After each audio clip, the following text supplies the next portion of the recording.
सब room check किए तो उसमें लड़की लोग थी 3 गो, कोई हरियाणा का, कोई यूपी का, कोई बंगाल का।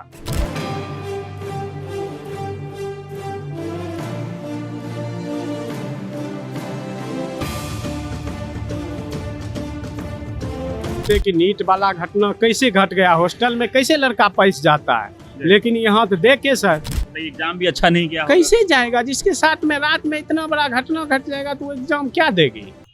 साहब हमारे पीछे जो होटल है इसके बिल्डिंग पे नहीं जाइएगा। ये इतना बड़ा आलीशान होटल जो देख रहे हैं, बाहर से भले ही चाक चौबंद व्यवस्था है, लेकिन अंदर से ये जो होटल है पूरे तरीके से खोखला है। कहानी सुनेंगे तो आपके भी रोंगटे खड़े हो जाएंगे। जी हाँ, बेगूसराय से एक बच्ची अपने पिता के साथ पॉलिटेक्निक का एग्जाम देने पटना पहुंचती है, और जब यहाँ पर घर से 150 किलोमीटर दूर एक अस्थायी जगह पर, जहाँ कोई स्थान नहीं है रहने का, इस होटल का सहारा लेते हैं। अब ये होटल देखकर कोई कहेगा कि इसके अंदर आप जाएंगे तो आपकी जान को खतरा है। अब ऐसा हम इसलिए कह रहे हैं कि रात के 12 से 1 बजे के बीच उनके रूम में एक आदमी आता है, नॉक करता है और बदसलूकी पे उतर जाता है। उनके पिता हमारे साथ हैं, थाने में आवेदन दे दिया गया है, लेकिन पूरा मामला हम इन्हीं से समझेंगे कि क्या हुआ था। क्या नाम है आपका? मेरा नाम संतोष कुमार है, बेगूसराय घर है जी। हम 22 के 11 बजे रात को आए थे, मेरी बच्ची का पॉलिटेक्निक का परीक्षा था जी। तो 11 बजे रात का आए थे। हम बोले स्टेशन पर क्या रहेंगे, से होटल ले लेते हैं, आराम से सोएगी, सुबह हम परीक्षा दे देंगे। तो आए इस होटल में हम रुके, तो बोले कितना एक रूम का? तो बोला 1000। तो 1000 दे दिए। मैं अपना आईडी दे दिया, जिसका आईडी का ये थी एंट्री नहीं किया हमसे, खाली कोई नहीं, मेरे दस्तखत खाली करा लिया। मेरा घर कहाँ है, मेरा आधार नंबर क्या है, मेरा मोबाइल नंबर क्या है, ये सब जरूरी पड़ता है ना, ये नहीं कुछ नहीं करे। हम भी चल गए, पहली बार पटना आए हैं हम लोग, कभी रूम तुम में रहते नहीं थे। आए तो 103 नंबर का हमको चाबी दिया, हम 103 नंबर में गए, खोल के आराम से गेट लॉक करके सो गए। 12:48 में ये मेरी बच्ची को जबरदस्ती दारू पिए हुए था, हाथ पकड़ के बाहर खींच रहा था, बाहर ले एंट्री कर गया अंदर। हाँ, अंदर कर गया। 12:48 में ये जबरदस्ती खींच के बाहर लाना चाहता था। इसी बीच में मेरा आँख खुल गया।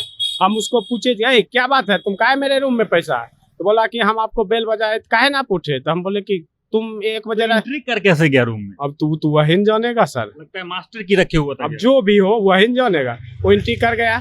उसके बाद हम बोले तो बोला कि जो बेल बजाए तो काहे न उठा? तो हम बोले 1 बजे रात को बेल काहे तुम मेरा बजाया?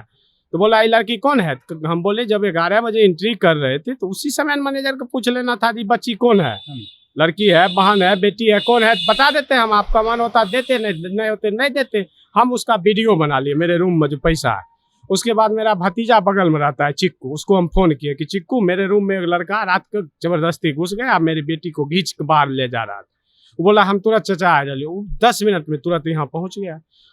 मैनेजर गेट लगाए हुए था, धक धका के खोला, बोला कि जो ये पहले गया। बोला क्या हुआ? हम बोले रूम में मेरे एक लड़का घुस गया। तो आया मैनेजर को, बोला मेरे चचा के रूम में कौन लड़का घुसा? तो बोला कोई नहीं। तो इसको हम वीडियो भेजे हुए थे, तो दिखाया ये लड़का कौन है? तो बोला गेस्ट है। तो बोला क्या नंबर रूम में है? तो इसका एंट्री नहीं है। तो बिना एंट्री कैसे इसको रखे हुए? तो इसका मालिक आया है, ड्राइवर है, 1000 रुपया दिया, इसको रख लिए है। बोला कौन रूम में होगा? तो बोला उतना। तो ऊपर से उसको खोज के लाया। और उस समय पूछते रहे मैनेजर को इसका मालिक कौन है, बता दीजिए। इसका कुछ तो रिस्पॉन्स लेगा नहीं, गलती कौन किया है, काहे किया, कैसे किया, तो नहीं बोल रहा। तब 112 की टीम आया। उसके बाद 112 की टीम बड़ा बाबू फोन किए, बड़ा बाबू आए, पूछे उससे, तू नहीं बोला कौन अथी। इसका मैनेजर मोबाइलो ले लिया, होटल का मैनेजर उस लड़का से लेके धीरे धीरे सब भाग गया। जब इतना गैप मिला धीरे धीरे सब भाग गया यहाँ से। तो बड़ा बाबू आए, पूरा रूम सब खोले, सब रूम चेक किए तो उसमें लड़की लोग थी 3 गो, कोई हरियाणा का, कोई यूपी का, कोई बंगाल का, और उसको दारू पिए हुए थे लड़की सब। अब बताइए ये देख लीजिए, आरपीएस मोड़ के पास ये होटल है, होटल हिडन विला। अब इसमें क्या कुछ चलता है, इस होटल के अंदर क्या होता है, क्या गोरख धंधा चलता है, सबसे बड़ा सवाल ये है। क्योंकि देखिए इस होटल के बाहर से आप देख लीजिए, आपको लगेगा नहीं कि इसके अंदर में किस प्रकार का काम होता है। एक पिता अपनी बेटी को लेकर पहुंचते हैं और उनकी बेटी के साथ बदसलूकी होती है और उनके साथ जबरदस्ती किया जाता है, और जब प्रशासन यहां पहुंचती है तो वहां से 3 महिला और उसके साथ कुछ एक पुरुष जो शराब के नशे में है वो यहां से पाए जाते हैं। यानी इस बिहार में जहां शराबबंदी है, एक रिहायशी इलाके के एक बड़े होटल में शराब पीते हुए कैसे महिला और पुरुष पाए जाते हैं, ये सबसे बड़ा सवाल है।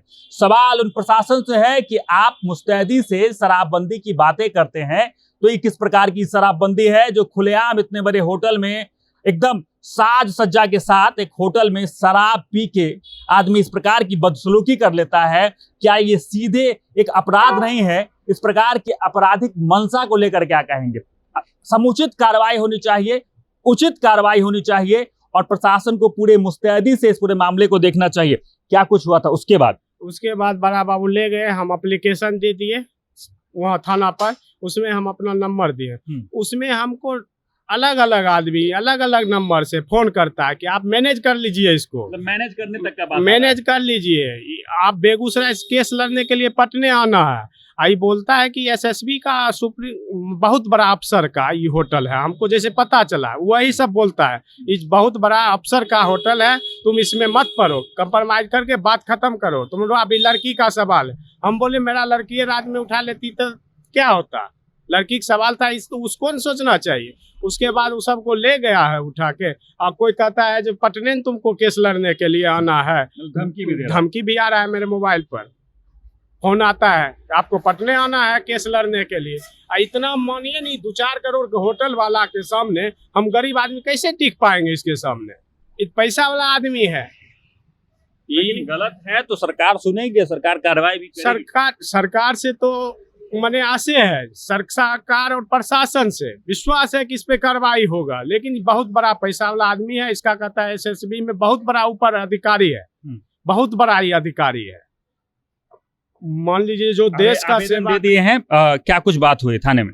अभी हम थाना पर गए थे, सर कहीं निकलल है, सुबह हम दे दिए थे आवेदन 6 बजे, सर कहीं निकलल, अभी फोन पर बात हुआ, बोले हम आधा घंटा हम आ रहे हैं, उस मिलते हैं सर से, क्या बोलते हैं। बच्ची अब कहाँ है आपकी? बच्ची यही बगल में डेरा है मेरा भतीजा, उसी पर वो रेस्ट कर रही है। उसका तो हाल इतना खराब है, 1 बजे रात से 8 बजे सुबह तक रोती रहे। आज ही एग्जाम था? आज ही एग्जाम था। एग्जाम भी अच्छा नहीं किया, कैसे जाएगा? जिसके साथ में रात में इतना बड़ा घटना घट जाएगा तो एग्जाम क्या देगी, क्या देगी? के साथ भी खिलवाड़, जीवन के साथ खिलवाड़, तो और तमाम ये लोग इसी प्रकार से धमकी भी दे रहे हैं। हम तो सर समझ रहे थे कि नीट वाला घटना कैसे घट गया, हॉस्टल में कैसे लड़का पैस जाता है, लेकिन यहाँ तो देखे सर अभी भी मेरा भी एंट्री नहीं किया है।